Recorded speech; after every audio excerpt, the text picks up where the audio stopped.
얘들아, 안녕. 나는 수학의 마법사야. 오늘은 아주 신비로운 이야기를 들려줄게. 바로 수학은 자연의 비밀을 알아내는 학문이라는 거야. 많은 사람들은 수학을 그저 문제를 푸는 과목이라고 생각하지. 하지만 수학은 단순한 문제풀이가 아니란다. 수학은 자연 속에 숨어있는 비밀을 찾아내어 사람들을 행복하게 해줄 수 있는 무언가를 만들어내는 마법 같은 학문이지.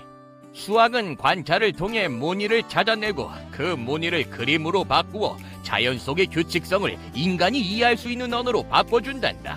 우리가 사는 세상은 겉으론 복잡하고 무질서해 보이지만 조금만 더 깊이 들여다보면 일정한 패턴과 질서가 숨어있음을 알 수 있어. 나뭇잎의 인맥, 벌집의 육각형, 바람의 소용돌이, 강물의 흐름, 별자리의 배열, 심지어 우리 몸속 세포의 움직임까지 모두 일정한 규칙 속에서 살아가고 있단다. 수학은 자연 속에 숨겨진 삶과 죽음의 규칙을 찾아내어 앞으로 어떻게 될지를 예측하는 프로그램을 만드는 일을 하지. 역사 속 인류는 자연의 비밀을 알고 싶을 때마다 수학이라는 도구를 발전시켜 왔단다.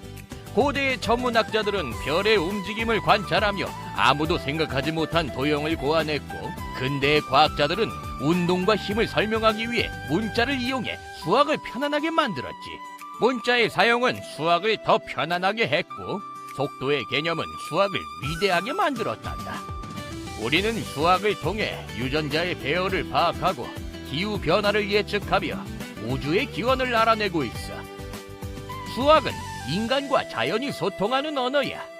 생명체가 걸어가는 흔적, 그 속의 무늬는 모두 비밀을 담고 있단다. 자연의 구조는 끝없이 반복되는 형태를 가지고 있어. 눈송이의 결정, 나무의 가지, 해안선의 굴곡 속에는 똑같은 모양이 한없이 이어지고 있지.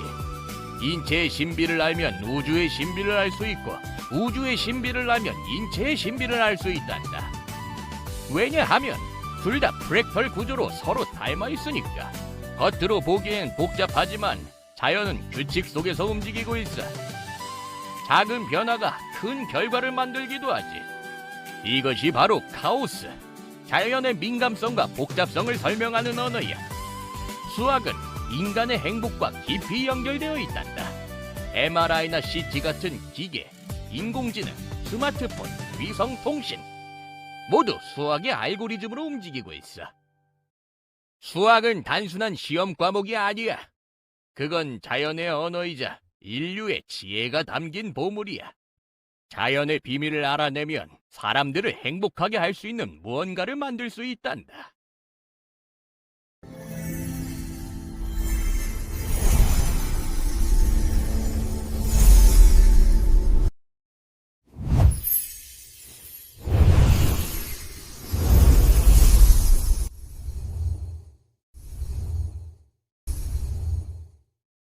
수학은 자연의 생성과 소멸의 비밀을 밝혀내는 학문이야. 자연의 비밀을 이해하려면 먼저 자연의 구조인 프랙털과 보이지 않지만 분명히 존재하는 힘의 세계, 즉 카오스의 세계를 알아야 한단다. 우리 주변의 모든 생명체 속에는 무늬들의 모둠, 즉 패턴이 숨어 있어. 그리고 그 패턴 안에는 또 다른 패턴이 들어있단다. 패턴은 무늬처럼 생성과 소멸을 반복해. 하지만 얘들아, 이 패턴의 움직임은 눈으로 잘 보이지 않아. 왜냐하면 패턴은 입체 구조로 되어 있어서 겉으로 드러나지 않는 부분이 많기 때문이지. 그래서 수학의 눈으로 봐야만 무질서 속의 질서를 찾아낼 수 있는 거야. 수학은 화학을 넘어 물리학의 세계도 들여다볼 수 있단다. 수학자들은 자연과 닮은 구조인 프랙털의 세계도 다루고 보이지 않는 카오스의 법칙도 두려워하지 않아. 수학은 사실 인문학을 기반으로 한 학문이야. 인간의 창의적인 삶과 거룩한 죽음을 다루는 인문학은 수학의 주춧돌이 된단다. 인문학은 우리 눈을 넓혀주고 보이지 않는 힘과 법칙이 숨어있는 물리학의 세계를 더 편안하게 만들어줘. 그래서 수학은 단순한 계산이 아니라 인간의 삶을 이해하는 언어이기도 해. 얘들아, 혹시 암세포 들어봤지? 정상세포와는 완전히 다른 프랙털 구조를 가지고 있단다. 그 표면에 미세한 프랙탈 패턴을 찾아내면 암을 초기에 진단할 수도 있고 치료도 훨씬 쉬워질 수 있어. 게다가 인간의 심장박동, 뇌파, 걸음걸이 같은 리듬 속에도 프랙탈의 불규칙성이 숨어 있어. 그걸 알아낼 수 있다면 병의 징후를 미리 알아차리고 생명을 지킬 수도 있단다. 수학은 자연의 구조인 화학의 세계와 보이지 않는 힘의 법칙이 숨어있는 물리학의 세계를 연결시켜 생명체의 생성과 소멸의 메커니즘을 찾아내게 해. 그래서 수학은 단순한 학문이 아니야. 수학은 생명 연장의 꿈을 구체적으로 실현시키는 마법이자 사람들을 행복하게 만들어주는 지혜의 열쇠란다. 얘들아, 세상은 보이는 것보다 훨씬 더 정교하게 짜여 있어. 그 안에서 수학은 마치 자연의 언어처럼 모든 생성과 소멸의 비밀을 속삭이고 있단다. 수학은 생성과 소멸의 비밀을 밝히는 학문이란다.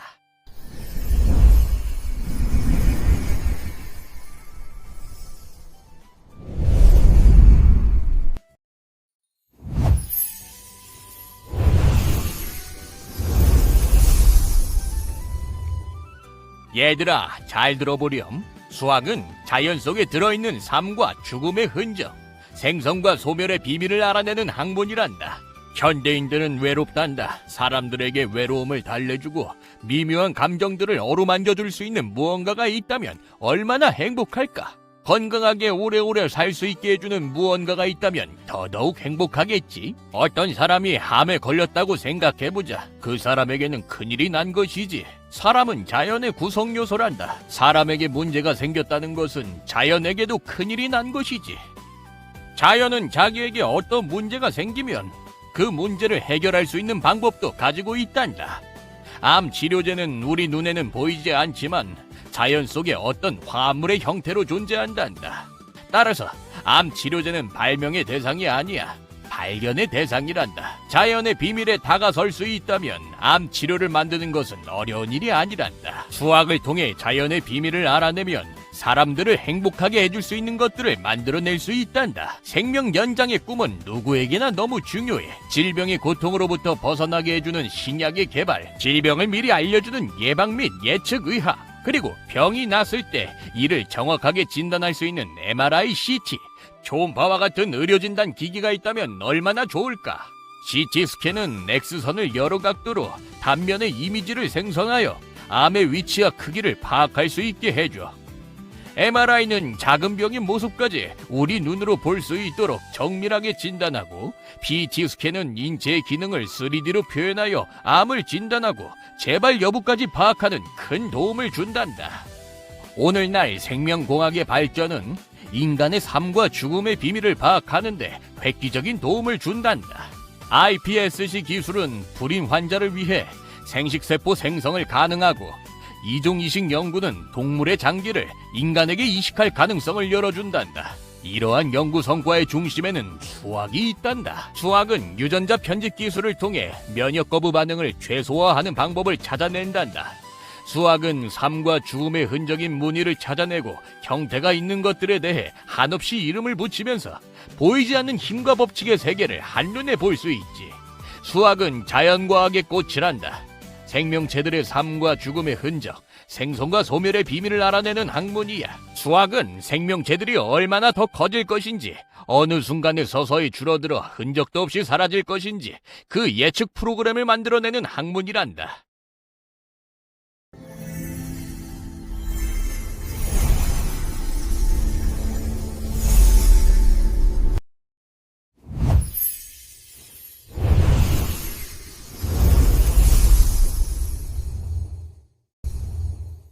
얘들아, 안녕.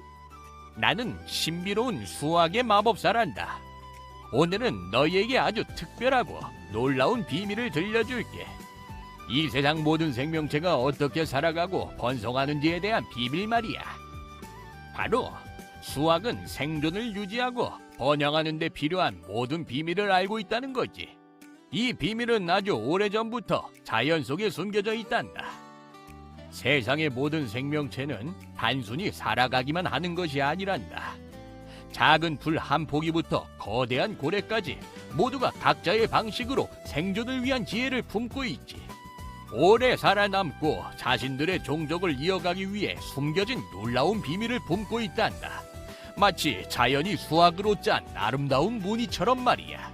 박테리아는 더럽고 무섭다고만 생각할지 모르지. 하지만 사실은 우리 몸속에서 함께 살아가는 아주 소중한 친구들이란다. 우리 몸의 건강을 지켜주는 중요한 역할을 하지. 그들이 없다면 우리는 건강을 잃고 말 거야. 우리 몸의 균형이 깨지고 여러 가지 질병에 시달리게 될 수도 있단다. 박테리아는 우리 몸의 작은 수호자라고 할 수 있지. 하지만 환경이 나빠지면 그들은 살아남기 위해 몸부림치고 때로는 우리에게 병이 되어 나타나기도 한단다. 마치 작은 영웅들이 위험에 처한 것처럼 말이야. 사람들은 병에 걸리면 약을 먹지. 하지만 약은 박테리아에게는 아주 강력한 독과 같아. 약은 박테리아를 공격해서 없애려고 한단다. 처음엔 약에 맞서 막아내지만 시간이 지나면 더 강한 슈퍼 박테리아가 나타나 약에도 끄떡없이 살아남으려 한단다. 마치 진화하는 전사들처럼 말이야. 얘들아, 수학은 바로 이 모든 과정을 설명하는 아주 특별한 언어란다. 생명체들이 어떻게 변화하고 적응하는지 수학으로 이해할 수 있지. 그러니 기억하렴. 수학은 단순히 어려운 문제풀이가 아니라 이 세상 모든 생명체의 생존과 번영에 대한 깊은 지혜를 알려주는 학문이란다.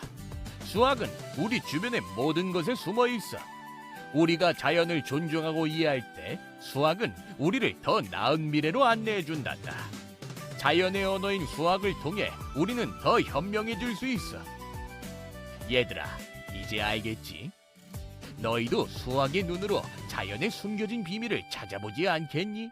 수학은 너희에게 놀라운 세상을 보여줄 거야.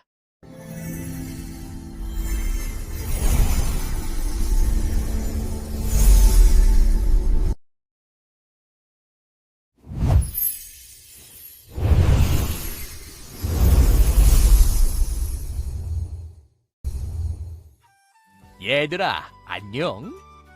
오늘은 아주 신기하고도 중요한 이야기를 해보려고 해. 바로 수학은 종족을 보존하는 비밀을 알고 있다는 거야. 자연 속 모든 생명체는 스스로 살아남아야 해. 새끼를 낳고 먹이고 키워서 자기 종족을 이어가야 하지. 하지만 단순히 한 생명이 살아남는다고 해서 그 종족이 계속 이어지는 건 아니란다.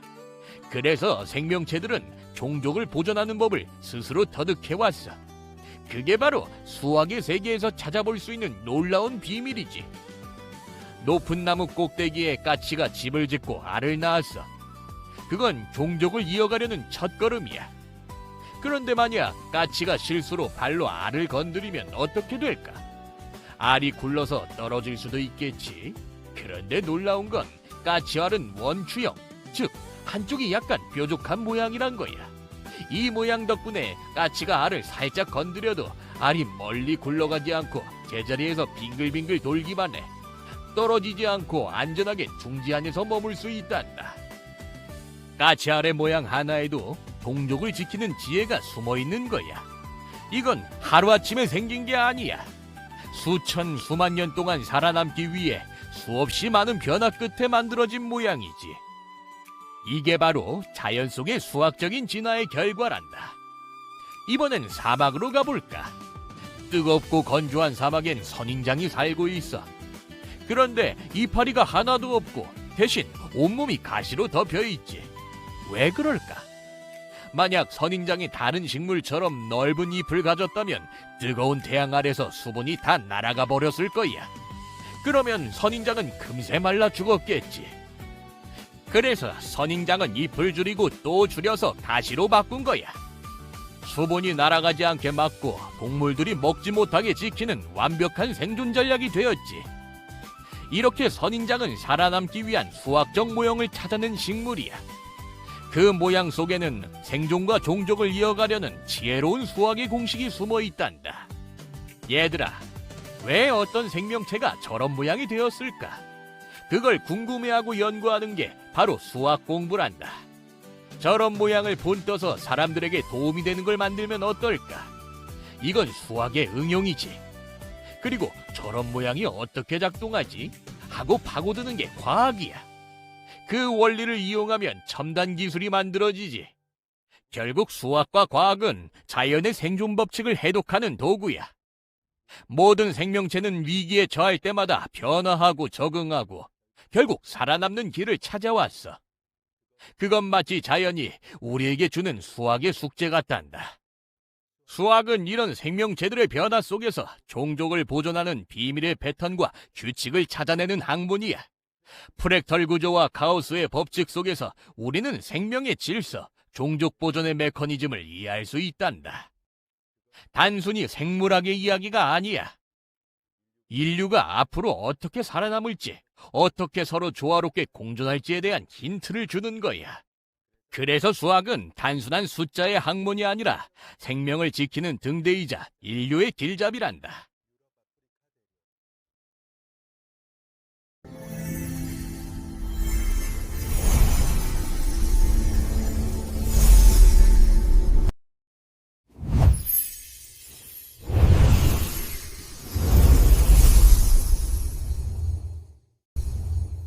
얘들아, 안녕.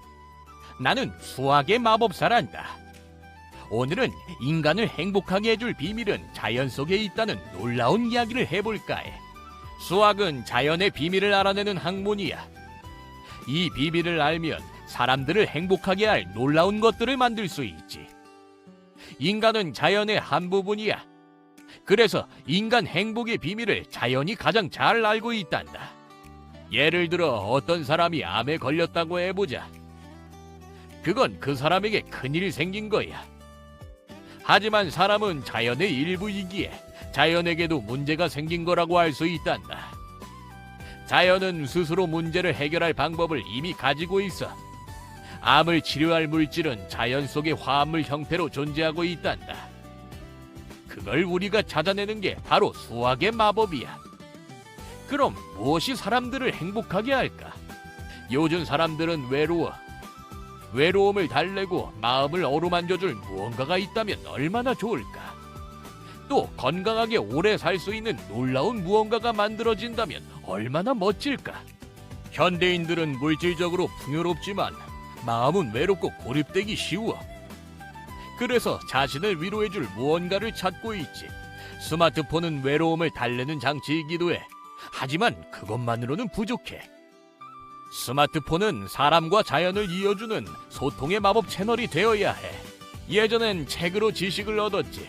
하지만 이제 책은 교육을 주고받는 다리, 즉 수많은 사람들을 이어주는 소통의 마법 통로가 되어야 해. 특히 수학책이라면 더더욱 그래야 해. 수학책이 사람들과 마음을 나누려면 자연 언어로 써야 하고 전 세계 수학 교육 표준을 따르는 게 중요하단다. 수학은 자연의 비밀을 알아내는 학문이야.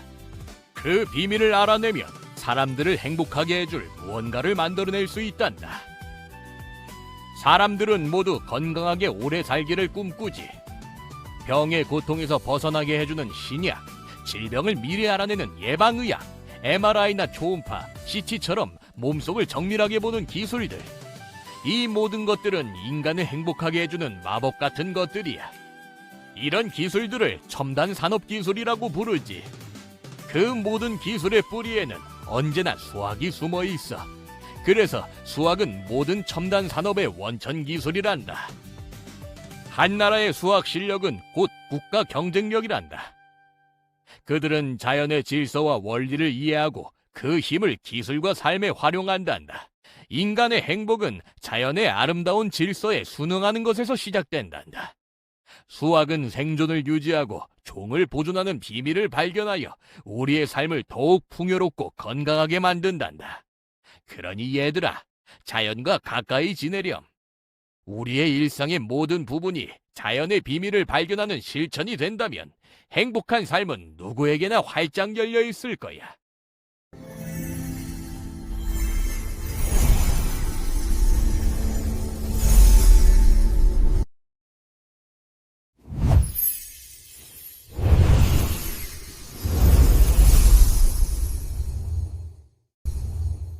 얘들아, 안녕. 나는 수학의 마법사란다. 오늘은 아주 중요한 이야기를 해보려 해. 바로 현대인들은 왜 외로움에 직면해 있을까 하는 거야.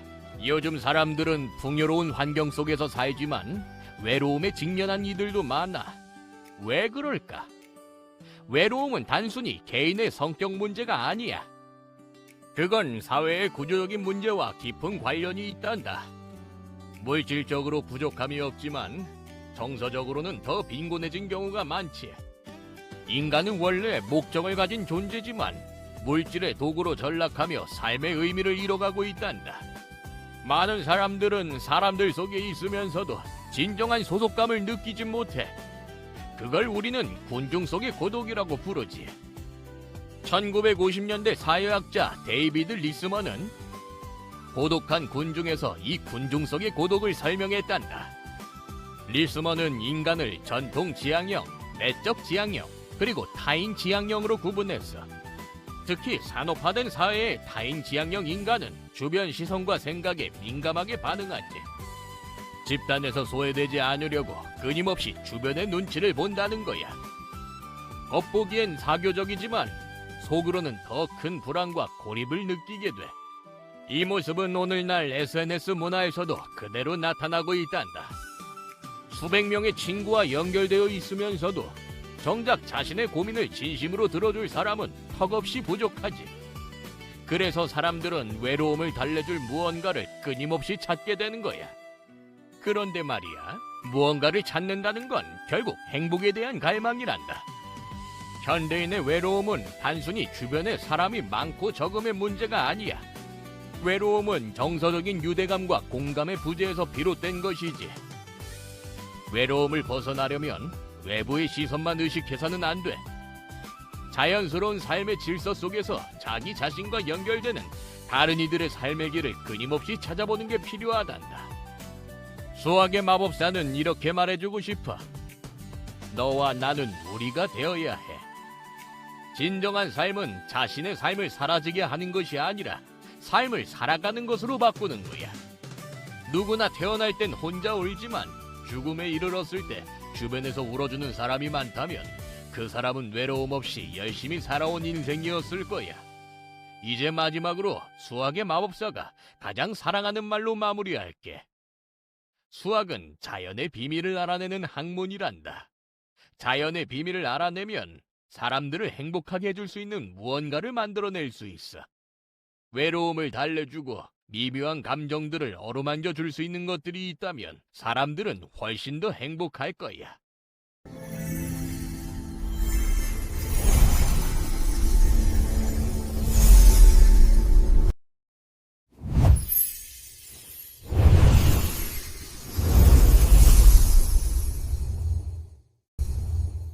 얘들아, 안녕.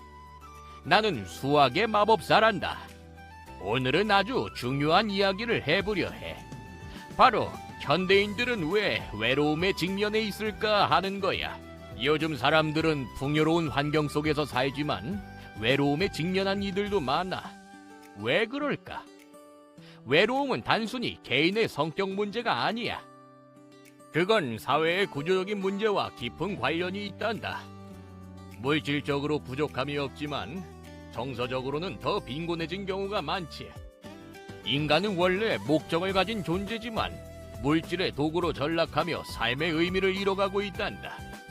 많은 사람들은 사람들 속에 있으면서도 진정한 소속감을 느끼지 못해. 그걸 우리는 군중 속의 고독이라고 부르지. 1950년대 사회학자 데이비드 리스먼은 고독한 군중에서 이 군중 속의 고독을 설명했단다. 리스먼은 인간을 전통 지향형, 내적 지향형, 그리고 타인 지향형으로 구분했어.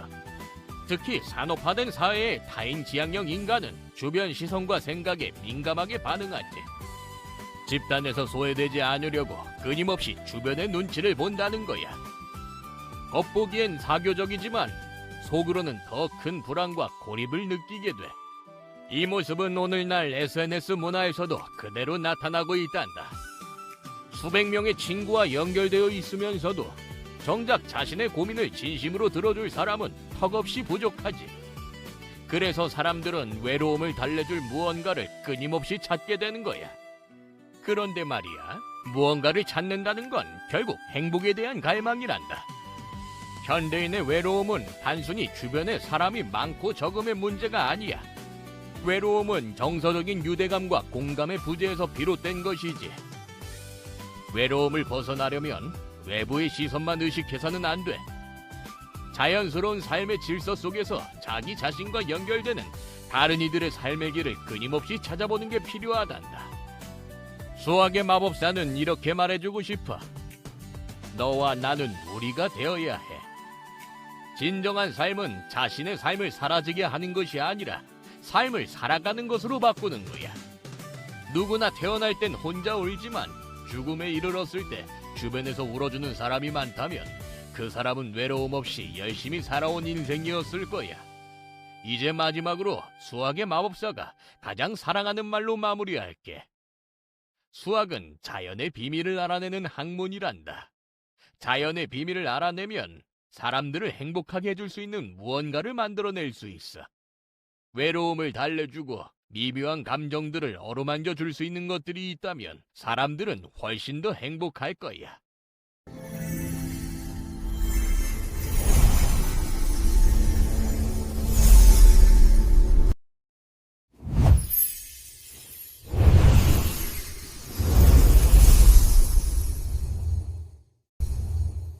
얘들아, 안녕. 오늘은 우리가 매일 손에 쥐고 있는 스마트폰 속에 숨어있는 마법 같은 수학 이야기를 해볼까? 옛날에는 전화는 단지 말을 주고받는 도구였단다. 그러던 어느 날 컴퓨터와 휴대전화가 손을 잡았어. 그렇게 해서 스마트폰이라는 마법 상자가 태어났단다. 이 마법 상자 하나로 전화도 하고 영상도 보고 문서도 만들고 심지어 세상과 연결될 수 있단다. 정말 놀랍지 않니? 얘들아, 무선 통신이 가능하려면 자연의 법칙을 이해해야 해. 두 물체가 서로 끌어당기는 힘, 그게 바로 소통을 가능하게 하는 비밀이지. 보이지 않지만 수학은 우리를 연결하는 달이란다. 스마트폰 회로 속 전자신호가 흐르는 3D 세계가 펼쳐져. 회로 사이를 떠다니면 수학 공식과 파동 그래픽이 보이지 않는 연결을 시각적으로 보여주지. 요즘 사람들은 물질적으로 풍요롭지만 마음속은 종종 텅 비어 있단다. 그럴 때 스마트폰은 외로움을 달래주는 마법의 친구가 되어주지. 사람들은 메시지를 주고받으며 마음을 나누고 영상 속에서 웃고 울고 음악으로 위로를 받는단다. 그리고 이렇게 말하지. 나는 혼자가 아니야. SNS 화면이 펼쳐지고 다양한 사람들이 웃는 얼굴로 영상과 메시지를 나누고 하트, 이모티콘, 좋아요 아이콘을 보내기도 하지. 책은 지식의 창고이기도 하지만 이제는 교육자와 학습자를 이어주는 소통의 통로가 되었단다. 스마트폰도 마찬가지야. 사람의 감정을 이어주는 마법의 통로지. 스마트폰은 단순한 기계가 아니야. 그건 사람의 감정을 이해하고 위로하는 장치야. 그리고 그 중심에는 바로 수학이 있단다. 얘들아, 아무리 기술이 발달해도 소통이 없다면 진짜 혁신은 일어나지 않아. 스마트폰을 따뜻한 마법봉처럼 사용해보렴. 그 한마디가 누군가의 마음을 어루만질 수도 있단다.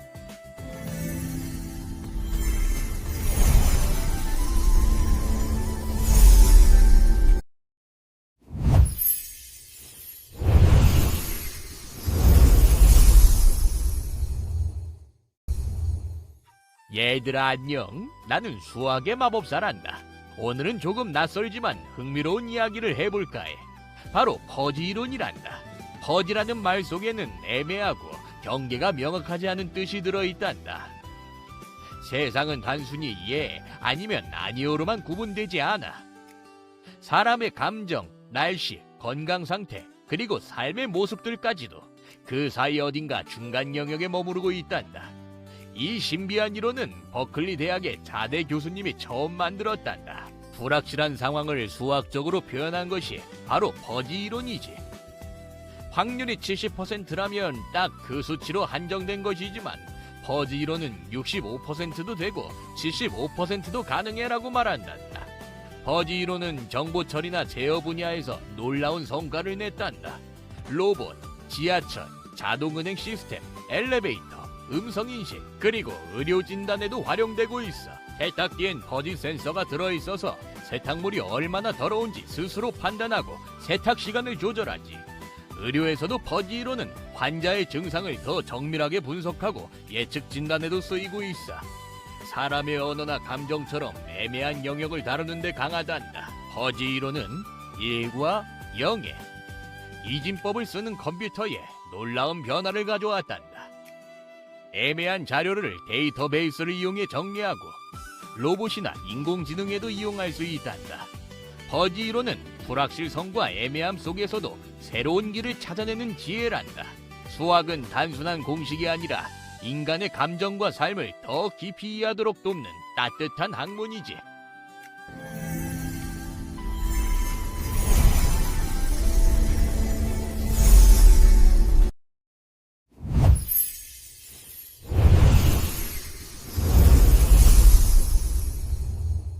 (21세기) 과학의 중심 이론인 퍼지 제어와 가우스 이론.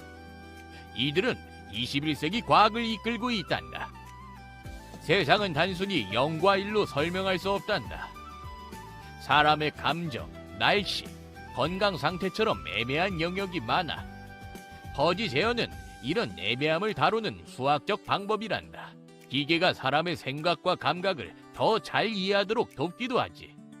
에어컨, 세탁기, 자동차가 똑똑하게 작동하는 힘이란다. 인간의 감각과 인지 능력은 어렴풋한 것들에 머물러 있기도 해. 사람 같은 인공지능을 추구한다면 어렴풋함을 수학적으로 계산할 수 있어야 한단다. 집합연산은 논리연산으로 쉽게 변환될 수 있어. 집합의 확률을 도입한 퍼지 집합론의 기초가 튼튼하다면 퍼지 논리 체계를 쉽게 만들 수 있단다. 미지근한 물과 뜨거운 물을 섞으면 약간 따뜻한 물이다라는 문장을 퍼지 집합론으로 쉽게 논리연산할 수 있어. 퍼지 논리는 미지근한 물이 0.3만큼 참이고 0.7만큼 거짓일 때 약간 따뜻한 물이 얼마만큼 참인지 수치로 답할 수 있단다. 사람들의 외로움을 달래고 미묘한 감정을 어루만져 줄 수 있다면 얼마나 행복할까. 퍼지 제어는 이런 물음에 대한 해결책을 담고 있단다. 21세기 과학의 중심 이론인 가우스는 혼돈이라는 뜻을 가지고 있지만 단순한 무질서가 아니란다. 아주 작은 변화가 시간이 지나면서 큰 차이를 만들어내는 현상이란다. 나비 효과라는 말을 들어본 적이 있니? 브라질 나비의 날개짓이 미국의 태풍을 불러올 수도 있다는 말이야. 가우스 이론을 잘 표현한 예란다. 자연 속에는 수많은 패턴과 규칙이 숨어 있어.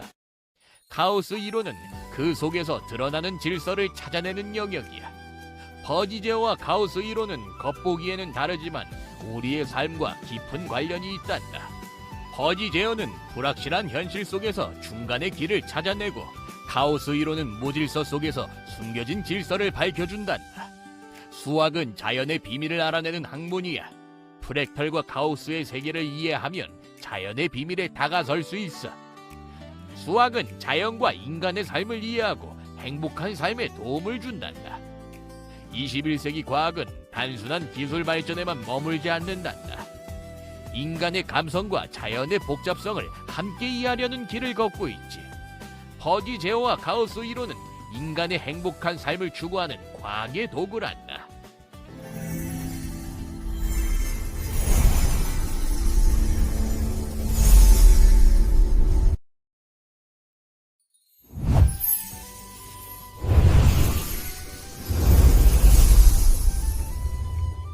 얘들아 안녕. 나는 수학의 마법사란다. 오늘은 사람들에게 병은 어떻게 생겨났을까 하는 신비하고도 중요한 이야기를 해보자. 우리가 겪는 병은 단순히 외부에서 오는 것이 아니란다. 병은 자연 속 일상의 과정이며 우리 몸속에는 수많은 박테리아 친구들이 함께 살고 있어. 일부는 해로울 수 있지만 대부분은 우리 몸의 건강과 종족 보존을 돕는 착한 존재들이지. 병이 생기는 이유를 알려면 병원체, 즉 원인을 잘 살펴야 해. 우리 몸의 유전적 상황, 면역력, 그리고 생활 환경까지 모두 복합적으로 작용해서 병이 생기는 거란다. 병의 근원에는 박테리아, 세균, 곰팡이, 화합물질, 물리적 자극 등 다양한 요인들이 있어.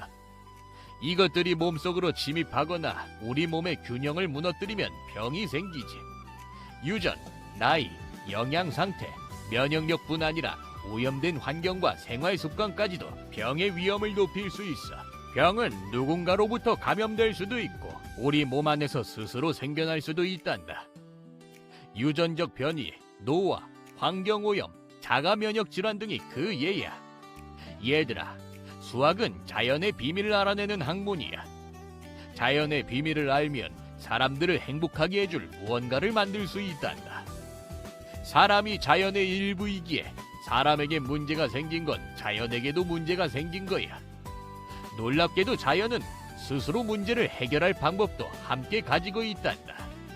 사람들이 스트레스를 받거나 오염된 음식을 먹으면 우리 몸속 박테리아의 터전도 오염돼 버려.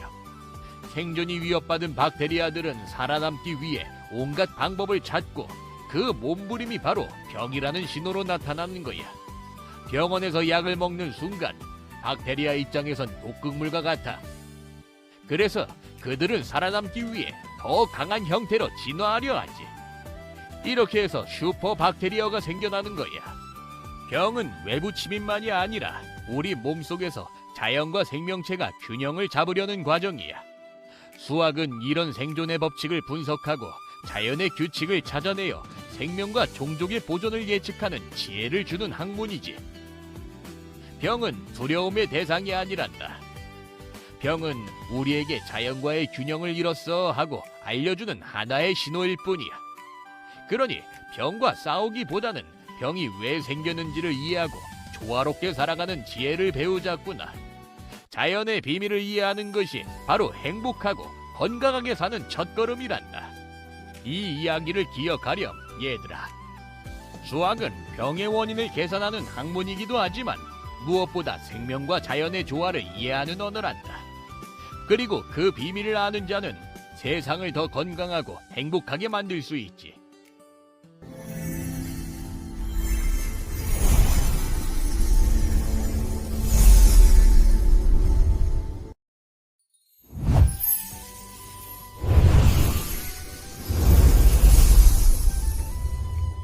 얘들아 안녕. 나는 사람들의 몸과 마음을 깊이 연구하는 수학의 마법사란다. 오늘은 너희와 함께 아주 신비하고 중요한 이야기를 해보려고 해. 바로 예방의학과 예측의학은 왜 우리에게 필요할까 하는 흥미로운 이야기 말이야. 수학은 단순히 숫자를 계산하는 것을 넘어 우리 주변에 자연이 품고 있는 비밀들을 밝혀내는 아주 특별한 학문이야. 이 비밀들을 우리가 제대로 알게 되면 모든 사람들을 더욱 행복하고 건강하게 만들어줄 수 있는 놀라운 힘을 가지게 된단다. 만약 우리가 병이 생기기 전에 미리 예측하고 그 병을 효과적으로 예방할 수 있다면 그것은 마치 생명을 더 길게 이어주는 마법과도 같은 일이 될 거야.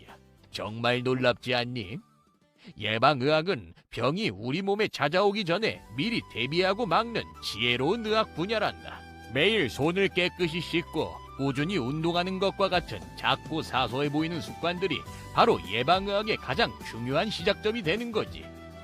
그리고 예측의학은 언제쯤 어떤 종류의 병이 우리에게 생길지를 아주 정확하게 미리 알려주는 첨단 분야야. 수많은 방대한 데이터를 정밀하게 분석해서 미래의 건강을 계산해내는 바로 수학이 가진 강력한 힘이 여기에 쓰이는 거란다. 만약 수학이라는 학문이 없었다면 오늘날 우리가 누리고 있는 발전된 의학기술들도 결코 존재할 수 없었을 거야. 수학은 의학 발전의 숨겨진 영웅이라고 할 수 있지. 의학이 수학과 굳건히 손을 잡을 때 우리는 단순히 오래 사는 것을 넘어 훨씬 더 행복하고 건강한 인생을 살아갈 수 있어. 그러니 수학을 결코 무서워하지 말고 그 안에 숨어있는 생명의 놀라운 마법을 함께 찾아보자.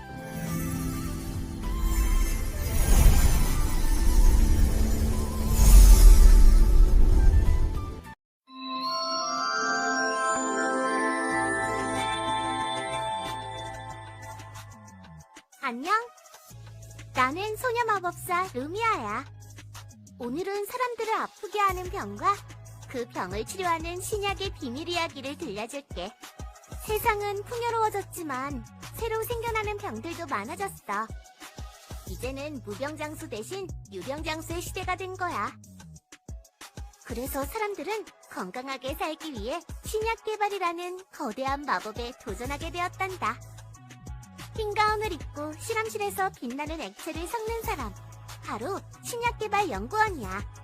하지만 이 사람의 일은 단순히 약을 섞는 실험만이 아니야.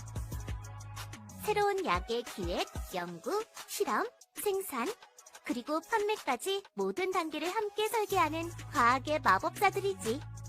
신약 개발은 어떤 약을 만들지 계획을 세우는 일에서 시작해. 그 다음엔 연구실에서 물질을 조합하고 실험을 거듭하며 이게 정말 도움이 될지 하나씩 확인하지. 하지만 그게 다가 아니야. 임상실험이라는 긴 여정을 통과해야만 해. 이 모든 과정을 마치려면 10년이라는 시간과 수많은 노력, 돈이 필요하단다. 그래서 신약 개발은 정말 기적 같은 마법이야. 왜냐하면 이미 세상에 나온 약들이 너무 많기 때문이지. 새로운 질병일수록 원인조차 명확하지 않아서 연구가 훨씬 복잡해지는 거지. 예를 들어 알츠하이머 병은 100년 넘게 연구되었지만 아직도 원인이 완전히 밝혀지지 않았어. 하지만 바로 여기서 마법 같은 과학 수학이 등장한단다. 수학은 자연의 비밀 언어야. 숫자와 패턴으로 세상의 질서를 밝혀내지. 이 수학의 힘을 이용하면 병이 생기는 원인과 치료의 길도 찾아낼 수 있어. 실제로 우리가 사용하는 약들 중 많은 것은 자연에서 온 선물이야. 뱀독으로 고혈압 치료제, 버드나무 껍질에서 아스피린, 은행잎에서 혈액순환제, 모두 자연과 수학의 협력으로 만들어졌단다. 이제는 신약 개발의 수학 모델링이 함께 쓰이고 있어. 실험 대신 미분 방정식과 가상 시뮬레이션으로 약의 반응을 예측하고 부작용의 원인을 찾아내는 거야. 덕분에 연구기간은 짧아지고 약의 안전성은 훨씬 높아졌지. 19세기에는 물리학, 20세기에는 화학, 그리고 지금 21세기엔 수학이 생명과학의 주인공이 되었어. 미국에서는 통계학 박사 2명 중 1명이 의학 연구에 참여하고 전 세계의 나라들이 수리생물학 연구소를 세우고 있단다. 이건 단순한 숫자 이야기가 아니야. 사람의 생명을 구하고 미래를 설계하는 마법의 언어가 바로 수학이라는 뜻이야. 수학은 생명을 구하는 마법이야. 그리고 신약 개발은 그 마법이 세상을 더 아름답게 만드는 과정이지.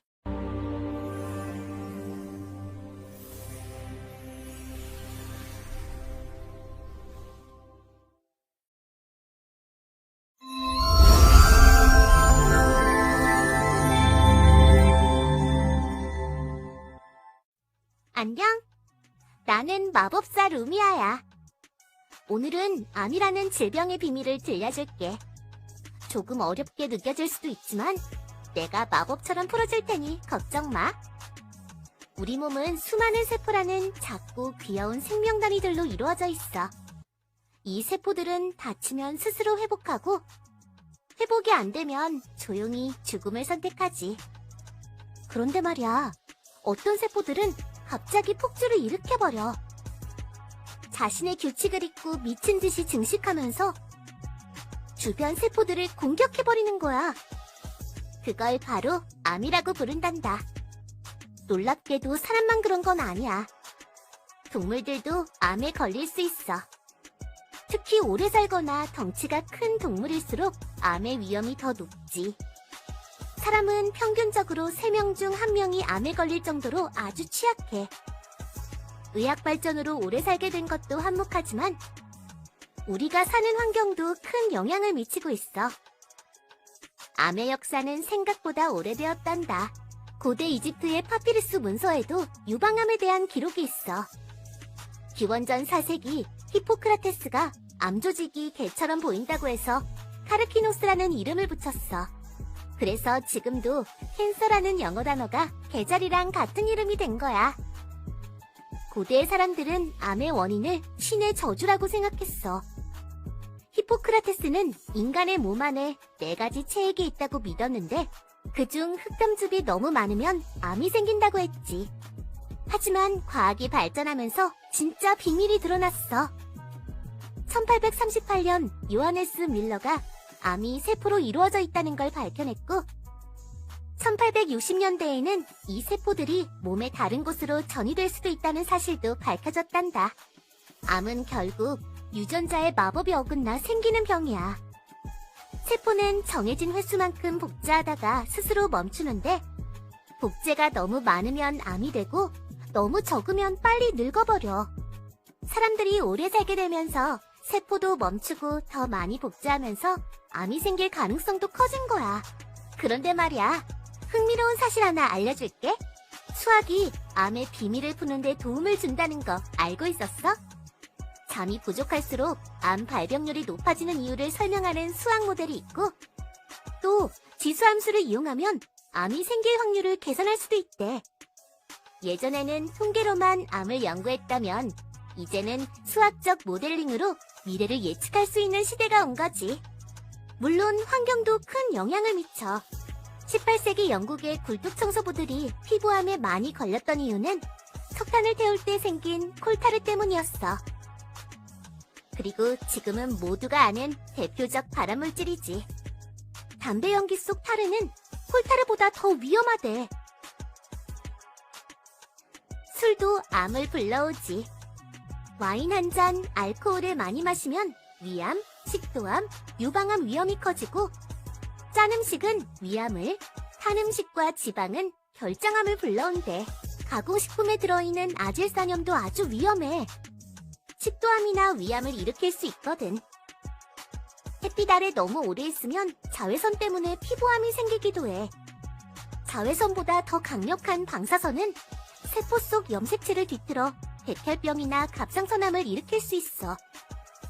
유전적인 이유로 가족 중 누군가 암에 걸렸다면 그 체질이 이어질 수도 있단다. 그렇지만 희망은 있어. 암은 예방이 가능한 병이기도 하거든. 매일의 식습관을 조금만 바꿔도 충분히 지킬 수 있어. 채소와 과일을 많이 먹고 짠 음식이나 탄 음식은 멀리 해봐. 발달한 가공식품은 줄이고 자연의 색을 담은 음식으로 식탁을 채워봐. 그게 바로 내 마법보다 더 강력한 진짜 치유의 주문이야. 세포의 균형을 지키는 건 결국 우리의 선택이란다. 이게 오늘의 마법 수업의 결론이야. 자, 이제 너도 루미아의 마법 한마디를 기억해봐. 진짜 마법은 마음과 몸의 조화 속에 숨어있다.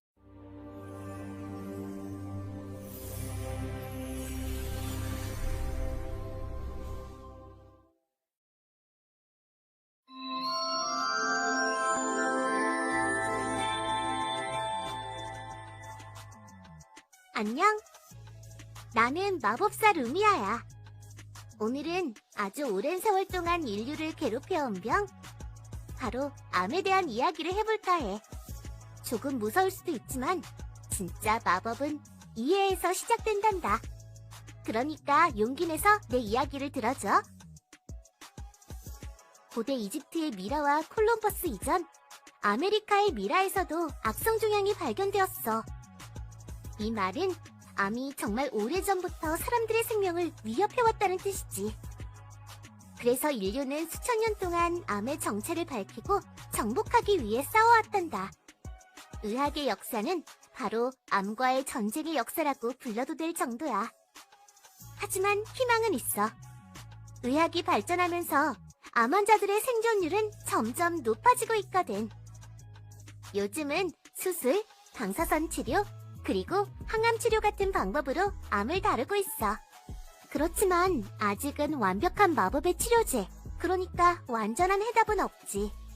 수술과 방사선 치료는 말 그대로 국소 치료야. CT나 MRI 같은 마법 같은 도구로 암의 위치를 찾아내고 그 부위를 잘라내거나 방사선 같은 세포를 태워 없애는 방식이지. 조기에 발견하면 효과가 정말 좋아. 마치 악의 씨앗을 작은 불씨일 때 꺼버리는 것처럼 말이야. 그런데 만약 암이 이미 온몸으로 퍼졌다면? 그땐 항암 치료라는 약물 마법을 써야 해. 이건 암세포를 직접 공격하거나 성장하지 못하게 막는 방법이야. 첫 번째 목적은 완치, 두 번째는 확산 억제, 세 번째는 고통 완화야. 1세대 항암제는 세포독성 항암제야. 암세포를 직접 공격하지만 정상세포까지 공격하지. 2세대 항암제는 표적 항암제야. 암세포만 정확히 골라 공격해 부작용이 줄었지. 3세대 항암제는 면역 항암제야. 내 몸의 방어력이 스스로 깨어나는 마법이지. 사실 암치료제의 씨앗은 이미 자연 속에 존재하고 있어. 우리가 아직 그 마법을 발견하지 못했을 뿐이지. 고대 그리스의 히포크라테스는 이렇게 말했어. 자연은 최고의 의사다. 지금 사용하는 항암제 중에도 식물에서 온 것들이 많단다. 예를 들어 태평양 주목나무에서 발견된 탁솔은 유방암, 난소암, 폐암 치료에 큰 효과를 보였어. 그러니까 암 치료제는 완전히 새로 만드는 게 아니라 자연이 이미 만들어둔 해답을 우리가 찾아내는 일이야. 마법은 이렇게 속삭이지. 진짜 발견은 세상 속에 이미 존재하는 것을 보는 눈이 열릴 때 이루어진다. 오늘도 루미아의 실험실엔 바람의 소리와 식물의 숨결이 들려. 어쩌면 다음 항암 치료제는 내 발밑 풀잎 속에 숨어 있을지도 몰라.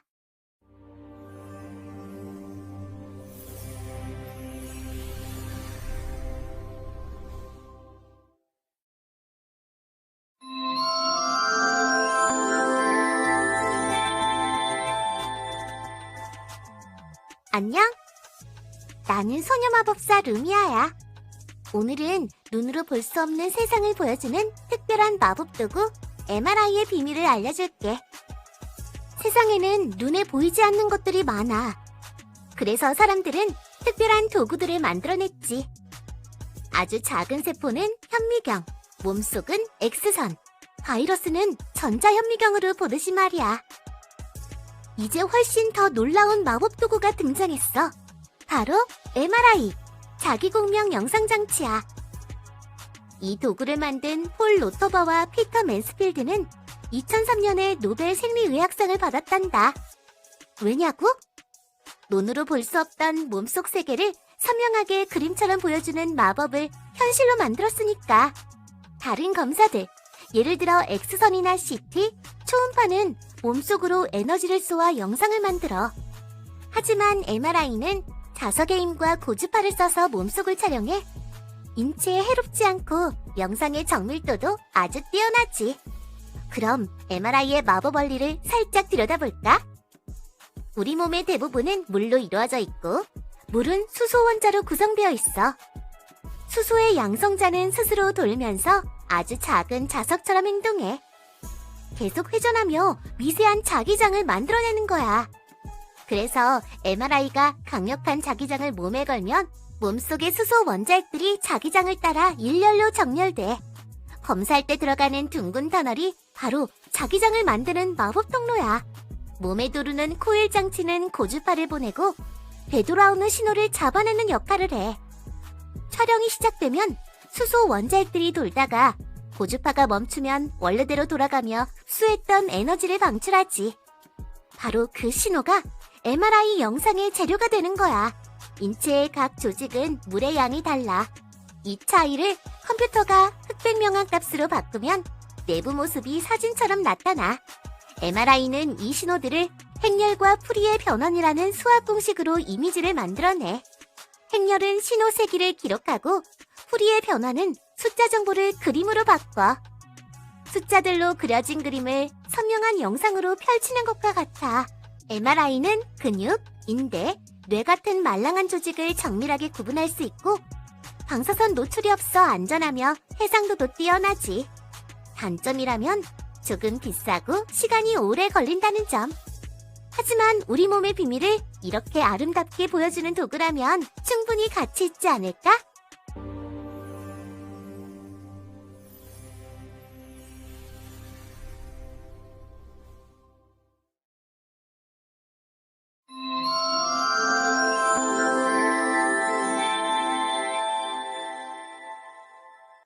안녕. 나는 소리의 비밀을 다루는 마법소녀 루미아야. 오늘은 눈에 보이지 않는 진동의 세계, 바로 초음파 마법을 알려줄게. 귀 기울여봐. 우리가 들을 수 있는 건 20에서 2만 헤르츠의 진동이야. 그보다 훨씬 빠른 소리는 바로 초음파란다. 박쥐나 돌고래 같은 친구들은 초음파로 세상을 본대. 박쥐, 돌고래는 초음파를 내보내고 돌아오는 메아리로 세상을 그려내는 거야. 음파는 움직이는 물체의 마음을 읽을 수 있는데 이걸 도플러 효과라고 해. 다가오면 소리는 높게, 멀어지면 낮게 들리지. 박쥐는 이 마법으로 움직이는 먹이의 속도까지 알아낼 수 있어. 루미아야, 사람도 초음파를 쓸 수 있어? 그럼 바로 초음파 검사란다. 방사선을 쓰지 않아 안전하고 몸속 장기의 움직임을 영상으로 볼 수 있지. 초음파의 핵심 도구는 탐촉자야. 초음파를 내보내고 돌아오는 소리를 받아 컴퓨터가 영상을 만들지. 그 안엔 프리의 변환 같은 수학 마법이 숨어 있어. 볼록한 탐촉자는 넓게, 선염은 세밀하게, 길쭉한 건 깊은 곳까지 본단다. 이건 모두 기하학의 마법 덕분이지. 요즘엔 인공지능도 초음파 마법을 배우고 있단다. 로봇은 흐릿한 영상을 선명하게 만들고 질병을 빠르게 찾아내지. 수학과 과학이 만나면 보이지 않던 세계도 이렇게 눈앞에 펼쳐진단다. 초음파는 들리지 않는 진동을 이용해 세상을 그려내는 마법이야. 수학과 과학, 그리고 기술이 만나면 세상의 비밀이 눈앞에 펼쳐진단다.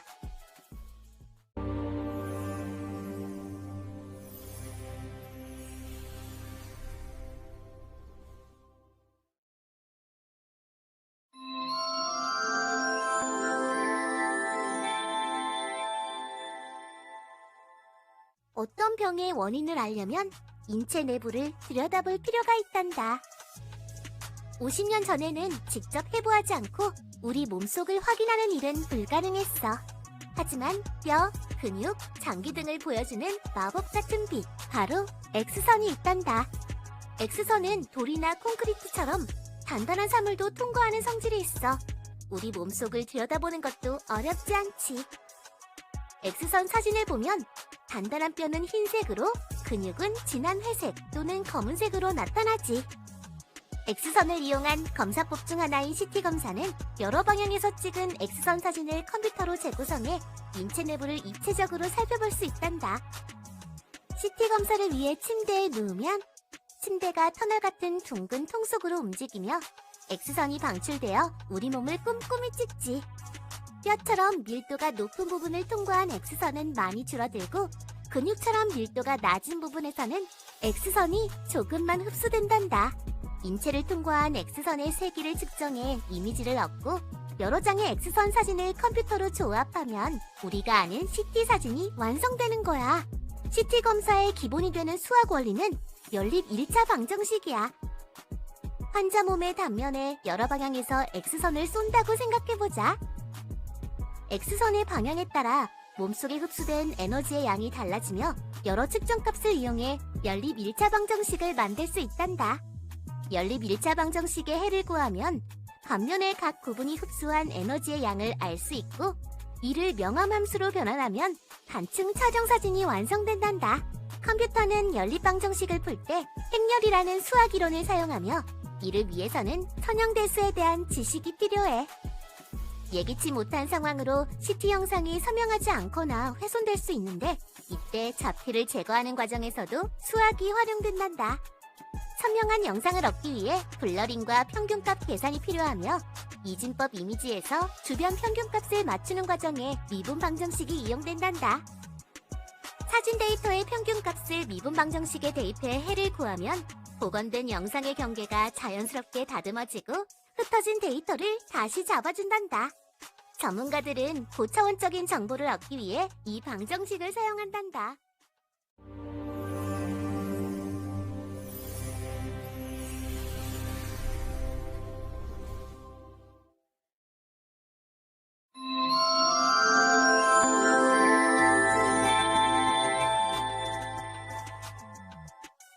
안녕 꼬마 마법사들. 오늘은 세상을 바꾸는 특별한 마법, 혁신 이야기를 들려줄게. 그건 바로 혁신이라는 이름의 마법이야. 혁신은 묵은 관습에서 벗어나 완전히 새롭게 하는 거야. 새로움이 가치와 연결될 때 비로소 완성되는 마법이지. 옛날 MP3 기술은 관심 없었지만 이동형 MP3 플레이어가 나타나자 세상이 달라졌어. 작은 기기 안에 음악을 넣고 어디서든 들을 수 있게 되었으니까. 2007년 스티브 잡스는 아이폰을 선보였어. 휴대전화에 무선 인터넷과 음악 재생 기능을 더해 하나의 기기로 만든 놀라운 발명이었지. 혁신은 거창한 발명뿐만이 아니야. 배달앱으로 음식을 주문하고 모바일 결제를 하는 것도 모두 우리 일상의 작은 혁신들이야. 가족이 집에서 식탁에 둘러앉아 앱으로 주문한 음식을 맛있게 먹을 수 있지. 스마트폰으로 세상이 연결되었어. 이제는 인공지능 덕분에 누구나 혁신을 만들 수 있어. 자율주행 로봇이 식당에서 접시를 치우고 박물관에서는 관람객을 따라다니며 설명을 해주지. 우리는 지금 풍요의 시대를 살고 있어. 정체되지 않으려면 더 다양한 기술을 연결해야 해. 혁신만이 지속적인 성장과 번영을 이룰 수 있는 길이란다. 혁신은 세상을 새롭게 만드는 마법이야. 새로움이 가치와 만나 사람들의 삶을 편하게 해줄 때, 그때 진짜 혁신의 빛이 반짝인단다.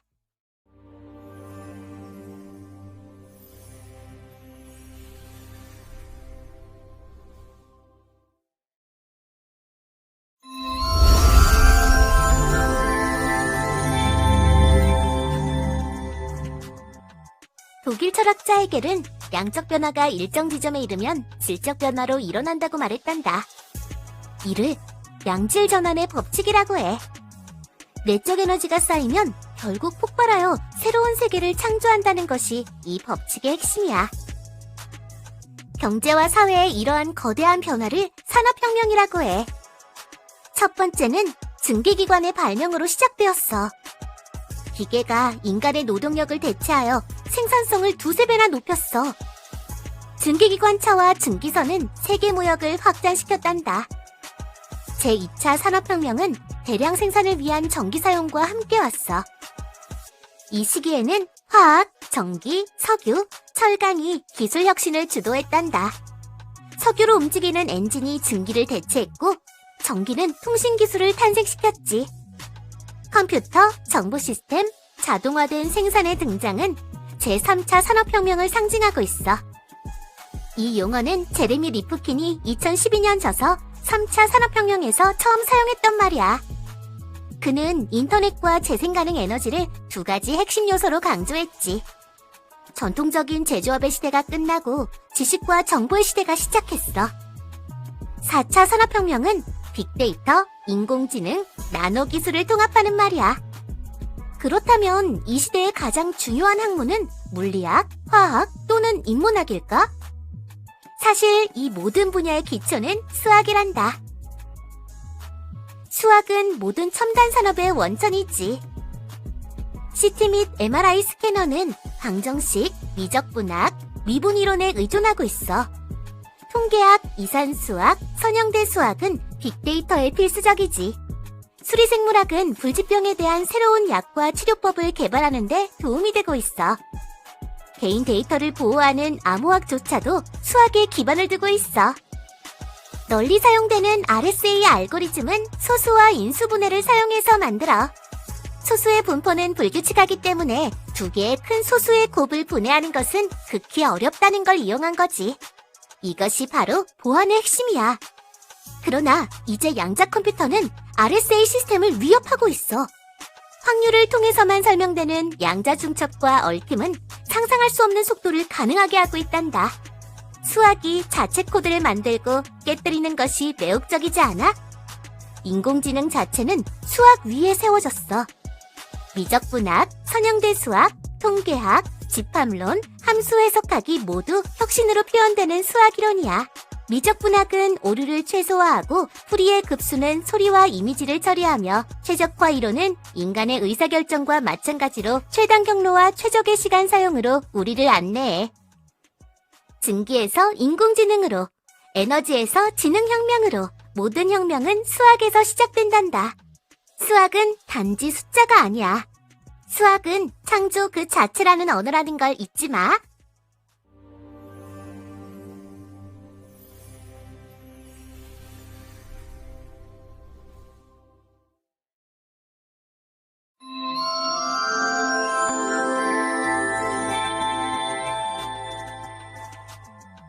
안녕, 수학의 세계를 여행하는 마법소녀 루미아야.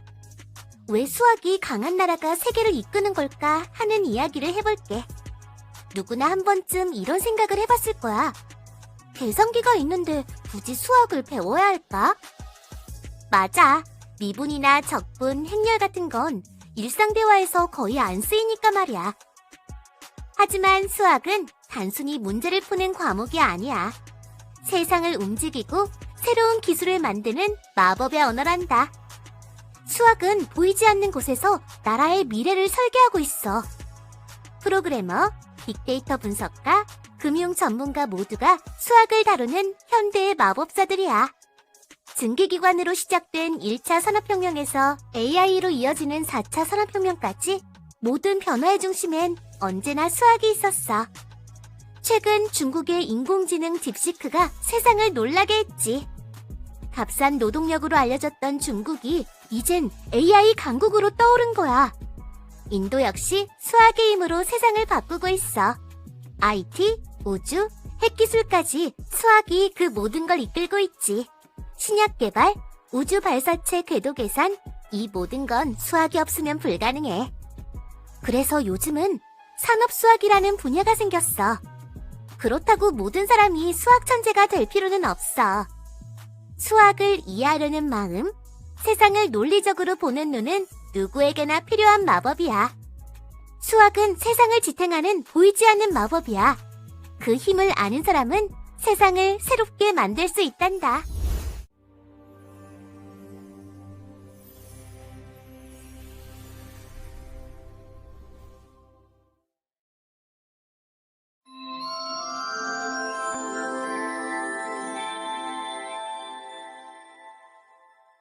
오늘은 정말 흥미로운 마법 이야기를 들려줄게. 바로 수학 실력이 뛰어난 나라들은 왜 선진국이 되었을까 하는 주제야. 그럼 마법의 시간을 열어볼까? 옛날 이집트와 바빌로니아, 인도는 눈부신 문명을 꽃피운 나라들이었어. 이들은 수학을 이용해 거대한 건축물을 짓고 복잡한 사회를 운영하며 나라의 질서와 왕권은 더욱 굳건해졌지. 수학은 문명의 언어였어. 피라미드와 심장, 그리고 도시를 건설하는 데 필수적인 도구였지. 이집트의 피라미드나 바빌로니아의 점토 칠판처럼 말이야. 인도에서는 수학이 종교와 함께 숨쉬었어. 복잡한 천문학 계산과 달력 제작에 사용되며 사람들에게 여유와 문명의 씨앗을 심어줬단다. 수학은 마음을 잇는 언어였어. 공정한 거래를 가능하게 하고 공동체의 조화를 이루는 데 기여했지. 시장에서 상인들이 저울을 맞추며 웃는 모습처럼 말이야. 시간이 흐르면서 세상은 바뀌었지만 수학의 역할은 더더욱 커졌어. 산업혁명 시대에는 증기기관과 공장 건설에, 현대에는 컴퓨터와 인공지능 개발에 핵심적인 역할을 했지. 수학은 산업의 심장이야. 모든 기술 발전의 근간이 되고 우리 삶을 더욱 풍요롭게 만드는 원동력이 된단다. 한 나라의 수학 실력은 단지 뛰어난 수학자 한 명으로 완성되지 않아. 모든 국민이 수학적 사고력을 갖추고 협력할 때 비로소 진정한 힘을 발휘할 수 있어. 이것이 바로 지성의 팀플레이. 함께 문제를 해결하고 새로운 것을 창조하는 과정에서 수학의 진정한 마법이 펼쳐지는 거야. 마지막으로 인도의 수학 교육엔 특별한 마법이 있어. 바로 증명의 마법이지. 단순히 답을 찾는 것을 넘어 왜 그런 답이 나오는지 논리적으로 설명하는 능력을 키워주는 거야. 증명은 마법의 언어야. 이 능력은 복잡한 문제를 해결하고 새로운 기술을 개발하는 데 필수적이야. AI 로봇의 회로를 구성하는 수학 코드처럼 말이야. 결국 수학은 나라를 세우고 세상을 움직이며 미래를 창조하는 가장 강력한 마법이야. 수학이 강한 나라가 선진국이 되는 이유도 바로 여기에 있단다. 수학은 우리 모두의 삶을 더욱 풍요롭고 아름답게 만들어줄 거야. 다음 마법 수업에서 만나자.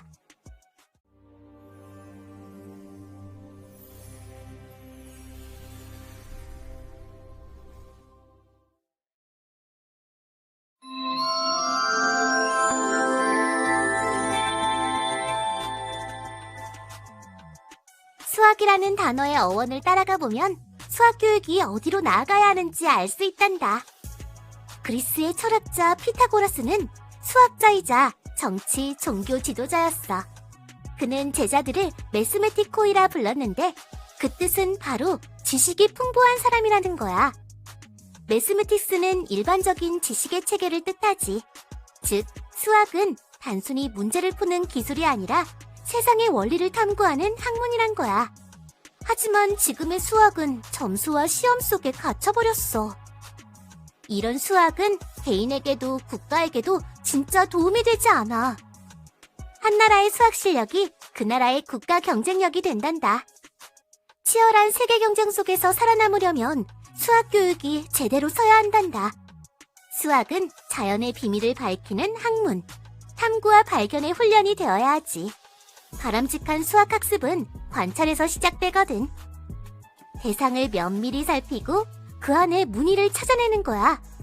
찾은 무늬를 그림으로 표현하고 숫자나 문자로 기록하면 눈에 보이지 않던 규칙이 드러나. 규칙을 이해하면 세상의 변화를 예측할 수 있단다. 나아가 예측 프로그램도 만들 수 있어. 이상적인 수학 교육은 4가지 영역이 어우러져야 해. 첫째, 그림의 영역 도형, 패턴 공간 감각을 키우는 시각적 수학.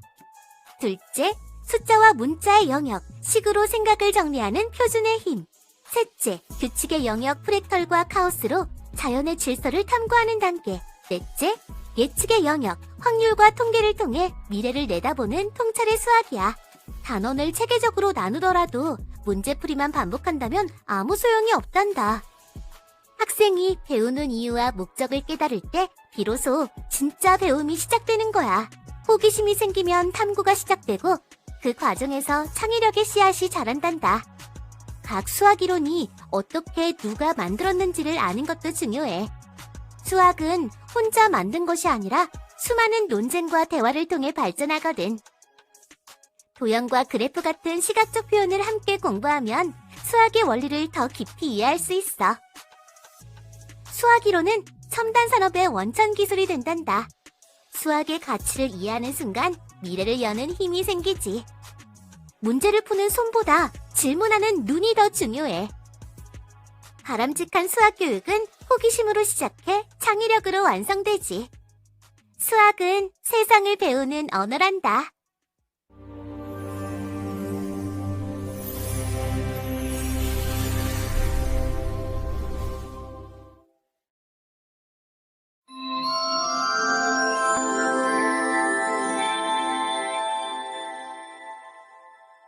안녕, 나는 마법소녀 루미아야.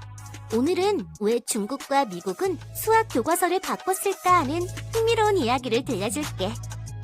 세계 수학 교육은 21세기의 요구에 맞춰 변화하고 있어. 문제 해결, 비판적 사고, 데이터 활용 능력에 중점을 두는 새로운 접근법이 도입되고 있단다. 이러한 변화는 기술 발전, 경제 성장, 사회적 결속, 비판적 사고의 필요성 등 여러 요인에 의해 촉진되고 있어. 수학은 이제 데이터 과학과 AI 같은 분야에서 필수적인 역할을 한단다.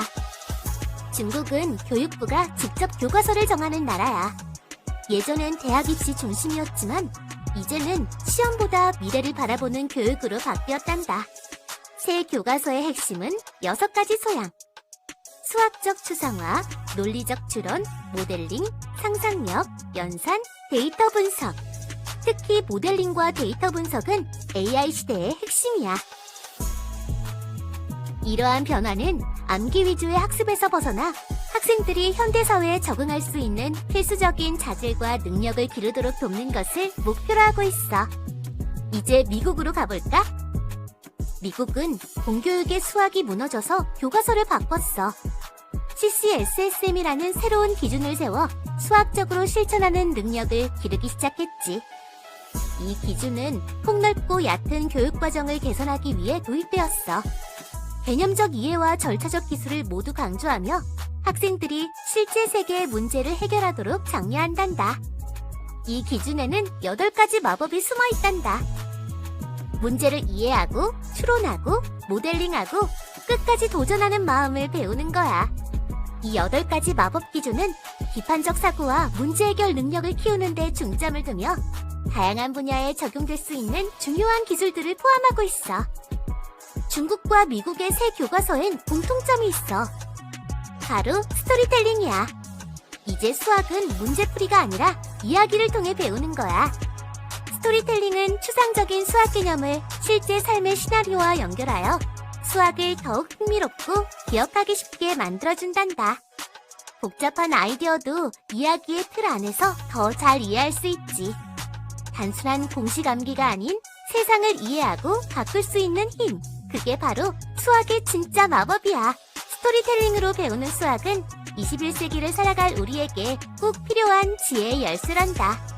수학은 단순히 문제를 푸는 것을 넘어 우리 주변의 세상을 이해하고 비판적으로 사고하며 소통하는 능력을 길러주는 중요한 도구임을 기억해줘. 이것이 바로 루미아의 마법 수업이 전하고 싶은 메시지란다.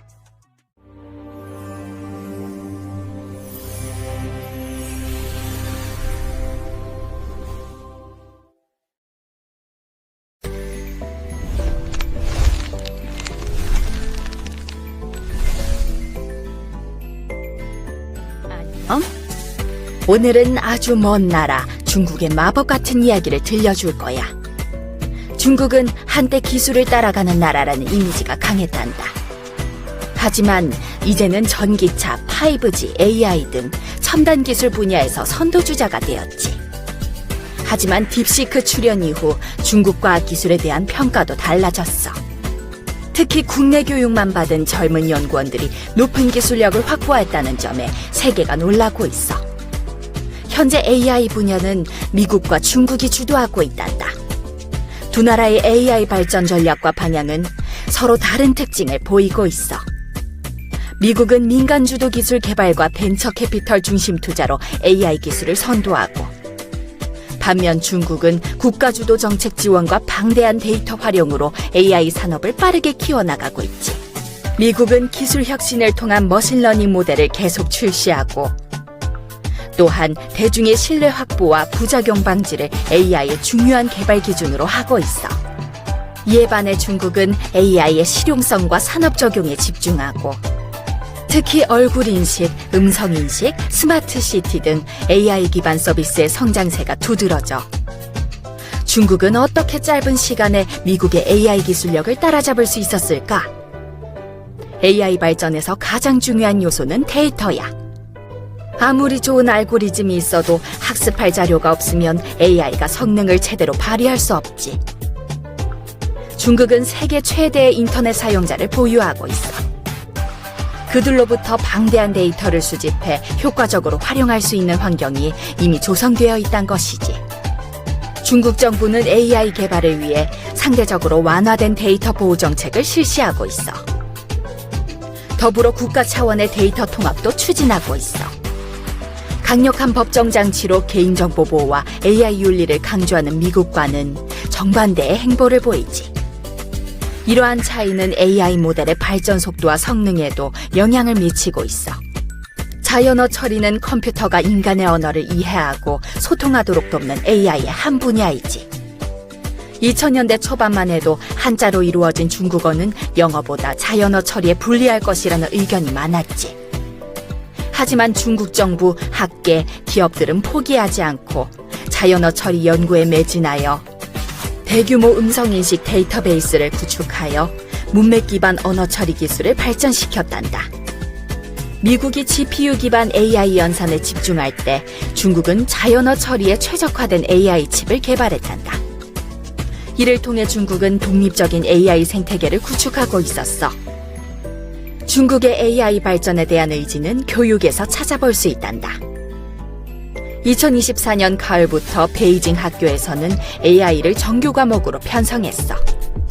초등학교에서는 AI 챗봇 만들기 같은 체험 활동으로 아이들의 흥미와 호기심을 유발하고, 중학교에서는 음성인식 프로그램 제작 등을 통해 AI의 작동 원리까지 이해하도록 가르친단다. 고등학교에서는 AI를 활용하는 프로젝트 중심의 학습이 이루어지고 있지. 중국의 AI 의무교육은 하루아침에 계획되어 시행된 것이 아니야. 중국 정부는 이미 2017년에 차세대 인공지능 발전 계획을 수립했고, 2030년까지 AI 분야에서 세계 최고 수준의 기술력을 갖겠다는 목표를 이루기 위해 중국은 총력을 기울이고 있단다. 우리도 이제 AI 시대를 대비한 근본적인 변화를 고민해야 할 시점이야.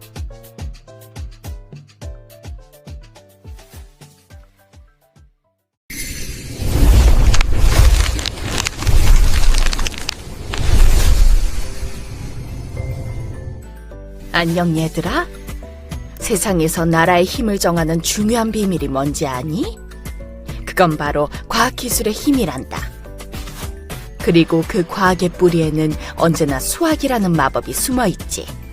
그래서 세계의 많은 나라들은 아이들이 수학을 더 잘 이해하고 사랑하게 만들기 위해 온갖 노력을 다하고 있단다. 그런데 말이지, 우리나라의 수학은 한때 조금 슬펐단다. 공식 외우기와 문제풀이라는 굴레에 갇혀 있었거든. 마치 마법의 비밀책이 있는데 아이들이 그걸 읽지도 못하고 단순히 주문 한 줄만 외우는 것과 같았지. 이렇게 하다 보니 창의적인 마법사, 아니 창의적인 인재를 키우기가 어려웠단다. 아이들이 수학 공부에 쓰는 시간은 많았지만 대부분의 시간은 문제만 푸는 데 써버렸단다.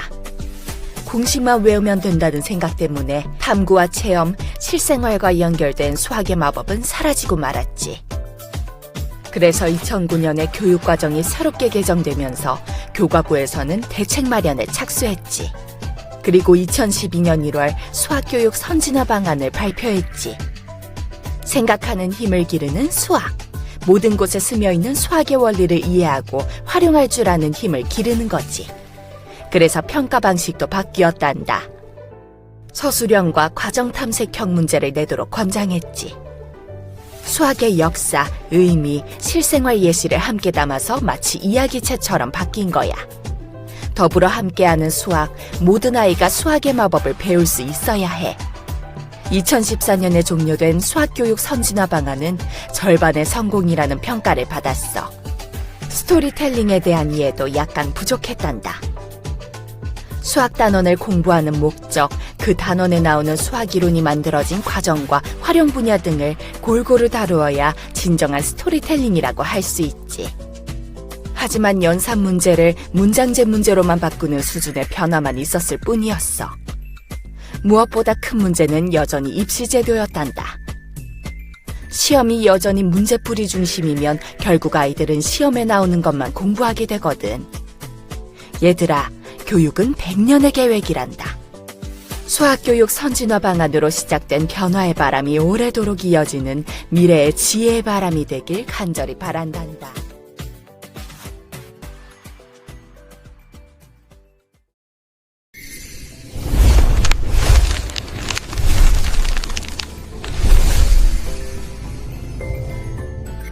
얘들아 안녕? 오늘은 내가 아주 오래전부터 지켜본 수학의 이야기를 들려줄게. 옛날에 제1차 수학교육 선진화 방안이라는 멋진 마법이 있었단다. 그 덕분에 학교 수학이 더 튼튼해졌고 아이들도 수학을 더 친근하게 느꼈지. 하지만 입시라는 괴물이 아이들의 마음을 짓눌렀단다. 그래서 새로운 마법, 2015년 제2차 수학교육 종합계획이 태어났어. 수학 기반의 핵심 역량 함양, 수학의 가치와 유용성 인식 확산, 선진 수학교육 기반 조성이라는 세 가지 목표가 설정되었단다. 실생활 속 수학, 수학의 역사, 이야기 속 수학. 이제 수학은 책 속이 아니라 세상 속으로 나왔단다. 새로운 패러다임이 시작된 거지. 선다역 문항은 이제 안녕. 진짜 중요한 건 생각의 여정이란다. 왜 틀렸을까를 고민하는 순간 너는 이미 수학자가 된 거야. 이게 바로 새로운 마법 도구들이지. 정답보다 과정, 실수보다 깨달음이 더 중요하단다. 교사는 부족함보다 가능성을 봐야 해. 가르치는 이도 배워야 한단다. 그래서 교사들의 전문성을 높이는 연수가 시작됐지. 교사의 자율성이 곧 아이들의 창의력으로 이어지는 법이야. 이젠 공급자 중심에서 벗어나야 해. 아이들이 원하는 걸 배우는 수요자 중심의 교육이 되어야 하지. 창의력의 씨앗은 억지로가 아니라 스스로 빛날 때 자란단다. 교사는 아이의 호기심을 읽고 수학책은 그 호기심을 현실로 이어주는 다리가 되어야 해. 이게 바로 수요자 중심 교육의 진짜 힘이야. 미국이나 중국처럼 첨단 산업을 이끄는 나라들이 바로 이 마법의 원리를 잘 알고 있어. 그래서 모두가 배우는 일을 중심에 두는 교육을 펼치고 있지. IT 시대가 열리면서 드디어 그 마법이 가능해졌단다. 그래서 제2차 수학 교육 종합계획은 우리에게 새로운 주문을 알려주었지. 선생님은 아이들의 마음속 호기심을 읽어내고 그에 맞는 컨텐츠를 제공할 수 있어야 해. 이게 바로 관찰평가가 중요한 이유란다. 이 마법은 학생만의 것이 아니야. 어른들도 함께 배우고 느껴야 한단다. 온 국민이 수학을 즐길 때 세상은 더 지혜로워지지. 이제 수학은 학교의 한 과목이 아니라 현대인의 마법 같은 기본 소양이 되었지. 얘들아, 수학은 어려운 주문이 아니야. 이 세상을 이해하는 마법의 언어란다.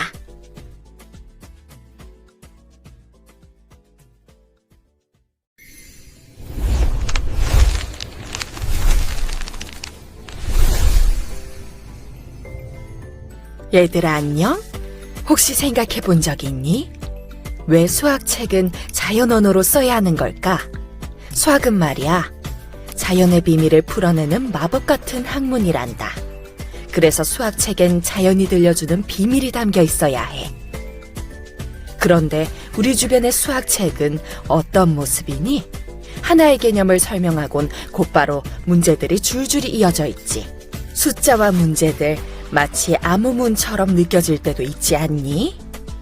하지만 원래의 수학책은 이런 모습이 아니었단다. 옛날의 수학책은 누구나 읽고 이해할 수 있도록 사람의 언어로 쓰여 있었어. 사람들이 서로 마음을 나누기 위해 만든 언어. 바로 그걸 자연 언어라고 부르지. 영어도 중국어도 그리고 우리말 한국어도 모두 자연 언어야. 자연 언어는 참 신기해. 모호하기도 하고 유연하고 문맥에 따라 달라지며 시간이 지나면 새로 태어나기도 하지. 같은 문장이라도 상황에 따라 다른 뜻을 가질 수 있단다. 이게 바로 모호성이라는 마법이지. 또 같은 생각을 여러 방식으로 표현할 수 있는 건 유연성이라는 성질이야. 문맥에 따라 의미가 달라지는 걸 우리는 문맥 의존성이라고 부르지. 그리고 시간 속에서 언어는 자라나고 변화하고 새 단어를 만들어내지. 그런데 얘들아, 사람의 언어 말고도 인공적으로 만든 언어가 있단다. 프로그래밍 언어나 사회 실험을 위해서 인위적으로 만든 언어를 인공 언어라고 한단다. 그중 언어의 문법 구조를 수학적 측면에서 형식화한 인공 언어를 형식 언어라고 해. 정확성, 일관성, 완전성, 문맥 비의존성을 가지고 있지. 시간이 지나도 변하지 않고 오직 정해진 규칙만 따르지. 하지만 이런 언어는 익히기 어렵고 누구나 쉽게 이해하긴 힘들단다. 그래서 많은 수학책들이 이 형식 언어로 쓰이면서 사람들에게 점점 멀게 느껴졌지. 그렇다면 옛날의 수학책은 어땠을까? 유클리드의 원론은 인류가 남긴 가장 빛나는 수학책이야. 단순히 계산을 가르친 게 아니라 생각의 길을 따라 공리에서 진리를 끌어냈지. 그래서 유럽에선 16세기까지 원론을 교과서로 사용했단다. 원론이 수천 년 동안 사랑받은 이유 알고 있니? 그건 바로 자연 언어로 쓰였기 때문이야. 오늘날처럼 복잡한 수식이 아니라 누구나 이해할 수 있는 말로 풀어냈거든. 글을 읽을 수 있는 사람이라면 누구나 유클리드의 수학을 배울 수 있었지. 그 문장 하나하나에는 진리를 전하고자 했던 그의 마음이 담겨 있었단다. 자연 언어는 시간과 공간을 넘어 마음을 전할 수 있는 힘을 가지고 있단다. 만약 유클리드가 수학 기호만으로 책을 썼다면 그의 지혜는 먼 시대를 건너 우리에게 닿지 못했을지도 몰라. 수학의 발전도 지금보다 훨씬 더 느렸을 거야. 자연 언어로 수학책을 써야 하는 이유, 이제 알겠지? 좋은 수학책은 단순한 공식 모음이 아니라 자연의 이야기를 담고 있어야 해. 그 속에는 사람들의 삶과 노력, 그리고 세상과의 연결이 녹아있지. 형식적인 언어만으로는 마음을 전할 수 없어. 자연 언어로 써야만 비로소 수학책이 사람과 세상을 이어주는 다리가 되는 거야.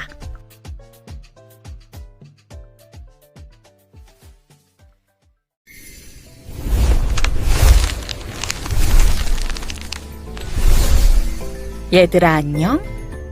오늘은 마법의 수학 세계에서 아주 중요한 이야기를 해줄게. 왜 한국은 아직 수학 교과서를 바꾸지 못했을까 하는 거야. 많은 선생님들과 전문가들은 이렇게 말한단다. 학생들이 수학을 어려워하는 건 수학만의 특이한 기호 언어 때문이에요. 그래서 그 기호를 잘 이해하고 익숙해져야 비로소 수학이 친근하게 느껴져. 그런데 그걸 그냥 외워서 공부하면 마치 모래 위에 성을 쌓는 것처럼 개념이 흔들리게 돼. 그래서 점점 수학이 어려워지고 포기하는 친구들도 많아진단다. 한 나라가 세계에서 앞서 나가려면 수학이 튼튼해야 해. 그래서 한국도 2012년부터 2025년까지 여러 번 수학 교육을 바꾸려는 계획을 세웠어. 하지만 진짜 변화를 위해서는 제일 먼저 교과서가 달라져야 해. 수학 교과서가 바로 시대의 거울이거든. 좋은 수학 교과서는 자연의 비밀을 알아내는 연습장이 되어야 해. 수학이 만들어진 과정, 그 원리가 어디에 쓰이는지, 심지어 물리학, 화학, 공학, 문학, 철학까지 세상의 여러 지식이 함께 담겨 있어야 하지. 하지만 지금 한국의 교과서는 단원이 시작할 때 수학자 이야기나 기술 속의 수학을 잠깐 소개하고 끝이야.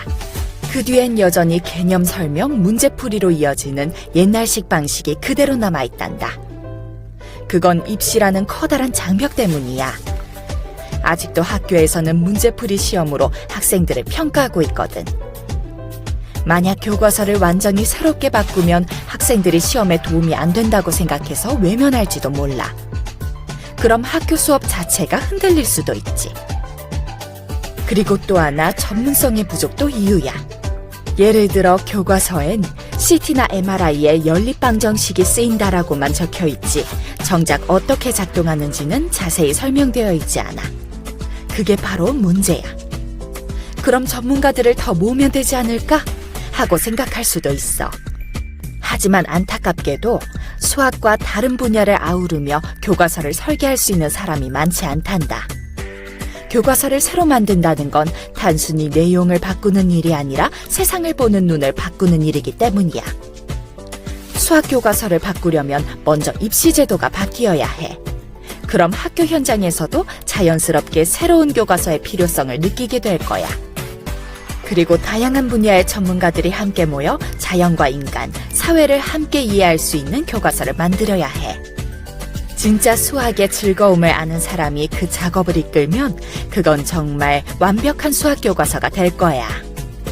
언젠가 너희가 그 새로운 교과서를 만드는 주인공이 될 수도 있어.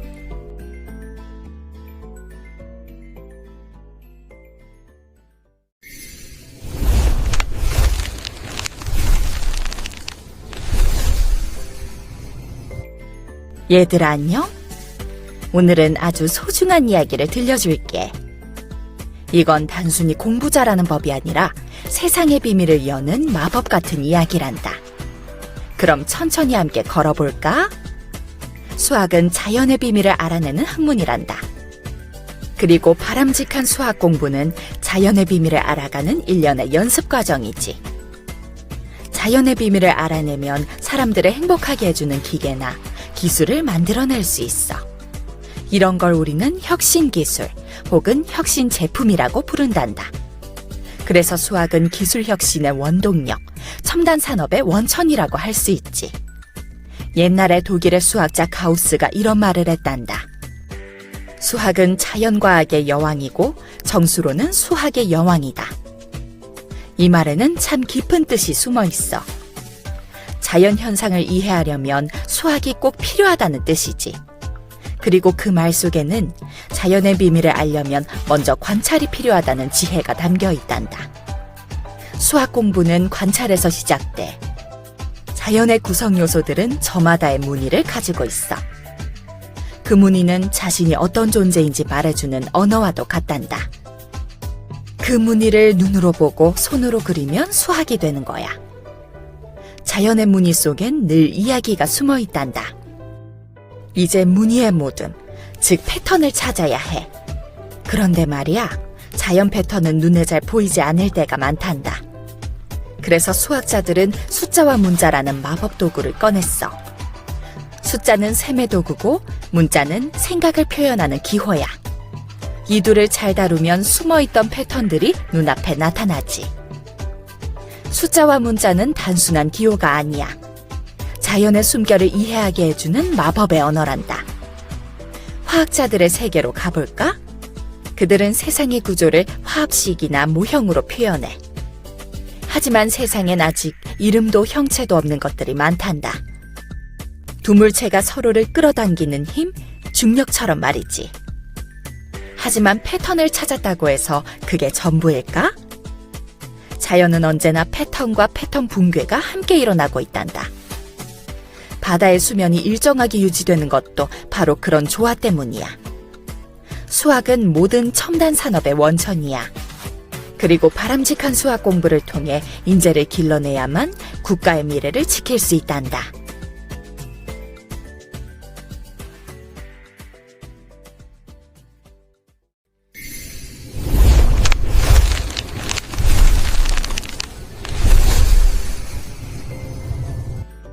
얘들아 안녕? 수학 공부를 어디에서부터 시작해야 하는지 한번 생각해보자꾸나. 보통은 책을 펼쳐 개념을 익히고 그걸 바탕으로 문제를 반복해서 풀곤 하지. 어떤 사람들은 수학은 정의에서 출발하는 학문이라면서 외우는 데서 시작해야 한다고들 말하더구나. 얘들아, 그건 바람직한 수학 공부라 하기 어렵단다. 수학이라는 건 자연의 비밀을 알아내는 학문이거든. 옛날 조선의 유한준이라는 분이 아주 멋진 말을 남겼지. 사랑하면 더 잘 알게 되고 알게 되면 보이는 게 달라지는 거란다. 예술, 글쓰기 등 사랑과 애정이 있어야 깊은 맛이 보이는 거지. 얘들아, 수학도 그래. 자연을 따뜻한 눈으로 바라보면 무늬가 보이기 시작하는 거야. 무늬가 모여 패턴이 되고 패턴이 자연의 원리를 알려주는 거란다. 바람직한 수학 공부는 자연을 관찰하는 데서 출발하는 거지. 얘들아, 관찰이라는 건 그냥 눈으로 보기만 하는 게 아니란다. 해안선을 멀리서 보면 매끈하단다. 그런데 가까이 가보면 삐죽삐죽한 모양이 드러나는 거지. 이렇게 살펴본 걸 그림으로도 표현할 수 있어야 한단다. 관찰은 눈만 쓰는 게 아니야. 얘들아, 귀도 쓰는 거지. 코로 냄새를 맡기도 하고, 입으로 맛을 느끼기도 하고, 손으로 촉감을 느끼는 것도 관찰이 되는 거란다. 때론 본능 같은 감각으로 위험을 알아채기도 하지. 우리가 살아남으려면 오감이 발달해야 하는 거지. 왜 저런 모양일까? 왜 저런 소리가 나는 걸까? 왜 이런 말이지? 이런 질문들이 바로 수학 공부의 시작이 되는 거란다. 식물은 무늬로 삶과 죽음을 들려주는 거지. 독성이 강한 건 쓴맛이 나기 마련이지. 영양가가 풍부한 건 보통 단맛이 나는 거란다. 냄새와 촉감도 우리에게 위험을 알려주는 중요한 신호가 되는 거야. 우리가 자연을 사랑하면 사랑할수록 자연은 더 많은 걸 보여주는 거지. 가까이 갈수록 더 많은 걸 느낄 수 있게 되는 거란다. 얘들아, 오늘은 밖으로 나가 자연을 온몸으로 느껴보는 거야. 그 순간 수학 공부가 조용히 시작되는 거란다.